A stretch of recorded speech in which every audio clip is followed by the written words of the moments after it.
Hello everyone and welcome back to Math Bold Master. আৰম্ভ কৰোঁ আমাৰ আজিৰ সেশনটো।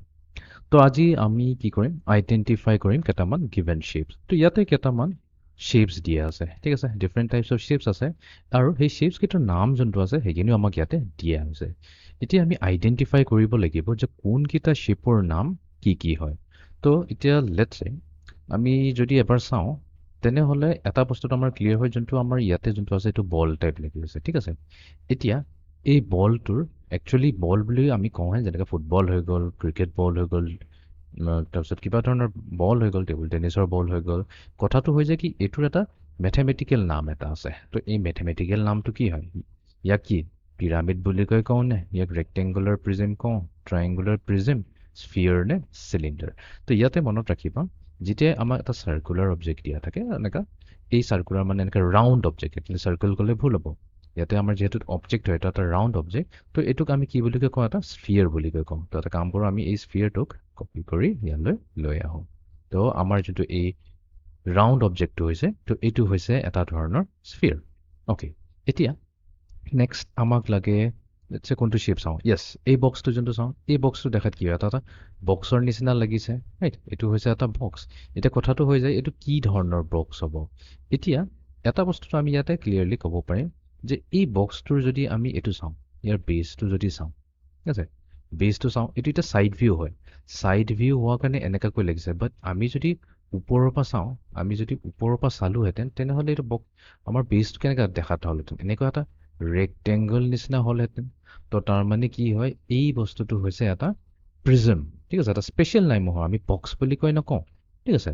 আমাৰ যিহেতু ইয়াৰ বেছটো হৈছে, এই বেছটোকে চাই পেলাই ক'ম ইয়াৰ বেছটো ৰেক্টেংগুলাৰ নিচিনা দেখাত হয়। তো তাৰ মানে এই যোনটো অবজেক্টটো হৈছে এইটো হৈছে আমাৰ এটা ৰেক্টেংগুলাৰ প্ৰিজম। অ'কে, এতিয়া আমি যাওঁ লেটছ চে নেক্সট শ্বেপ, এইটো শ্বেপলৈ আহি যাওঁ। অ'কে, এতিয়া আমি এগেইন এই শ্বেপটো কি কৰিম, আমি ওপৰৰ পৰা চাম। ওপৰৰ পৰা যদি চাওঁ, ইয়াৰ যোনটো বেছ হৈ গৈছে, এইটো হৈ গৈছে ইয়াৰ বেছ। তো এই বেছটো দেখাত কেনেকুৱা ধৰণৰ হয়, ৰাইট।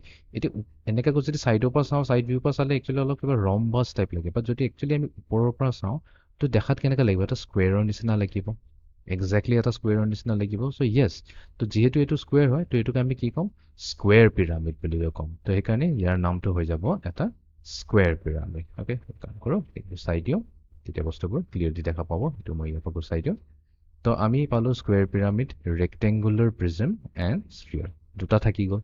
এতিয়া এই দুটাৰে এটা হৈছে ট্ৰায়েংগুলাৰ প্ৰিজম আৰু এটা হৈছে চিলিণ্ডাৰ।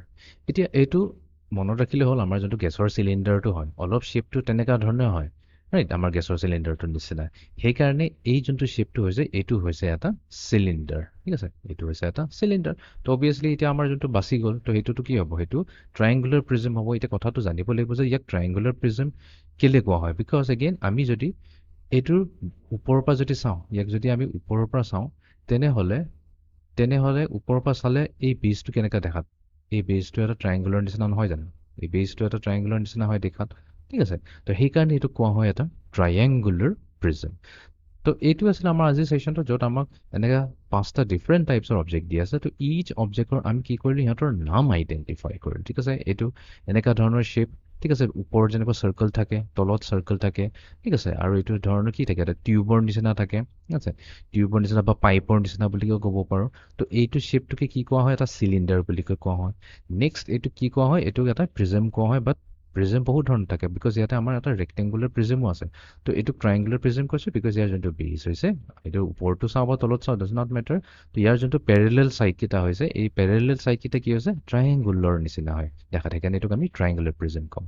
নেক্সট আমাৰ থাৰ্ড টাইপৰ শ্বেপ হৈছে এইটো এটা পিৰামিড শ্বেপ, ঠিক আছে, আৰু ইয়াৰ যোনটো বেছটো হৈছে, ইয়াৰ বেছটো যিহেতু স্কুৱেৰ হয়, সেইকাৰণে আমি ইয়াক স্কুৱেৰ পিৰামিড বুলি কওঁ। যদি ইয়াৰ বেছটো স্কুৱেৰ নহয়, ৰেক্টেংগুল হ'লহেঁতেন, তেতিয়া আমি ৰেক্টেংগুলাৰ পিৰামিড বুলি ক'লোহেঁতেন।